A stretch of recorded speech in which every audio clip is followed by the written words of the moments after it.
এখনো সবাই বলে নাই, জবাব দিতে পারবেন তো? মনে রাখবেন, এটা কোরআনের ক্লাস। এটা কিসের ক্লাস? এটা খালি ওয়াজ মাহফিল না যে শুনলাম কান শুট করে বাড়ি চলে গেলাম। আমিও পারি একদম শুরু থেকেই এমন ওয়াজ করবো আপনাদের চোখ দিয়ে পানি পড়বে, বাড়িতে যাবেন কোনো আমল করতে পারবেন না।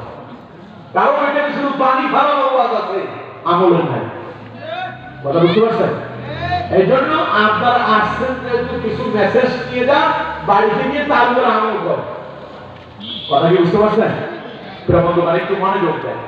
তাহলে আমার বন্ধুগণ, আল্লাহ পাক বলছেন মুমিনু তারা আল্লাযীনা ইযা যুকিরাল্লাহু ওয়াজিলাত কুলুবুহুম, তারা যখন আল্লাহকে স্মরণ করে, এই স্মরণ হলো পরকাল দিবসে, কিয়ামত দিবসে আল্লাহর সামনে আমাদের প্রত্যেককে দণ্ডায়মান হওয়া লাগবে কি লাগবে না? আরো করে বলেন লাগবে কি লাগবে না?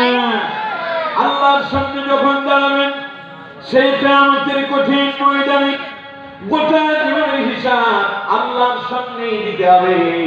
আল্লাহ পাক বলেন ফামাইয়া'মাল মিসকালা যাররাতিন খায়রান ইয়ারা ওয়া মান ইয়া'মাল মিসকালা যাররাতিন শাররান ইয়ারা। আল্লাহ পাক বলছেন আমার বান্দারে, সে কিয়ামত দিবসে দুনিয়ার জমিনে ভালো এবং মন্দ যা করছো প্রত্যেকটা জিনিসকে আমি তোমার সামনে অণু থেকে অণু, অর্থাৎ ক্ষুদ্র থেকে অতি ক্ষুদ্র, ছোট থেকে অতি ছোট, ভালো এবং মন্দ যা করছো কিয়ামতের দিন সব দিন আমাদের সামনে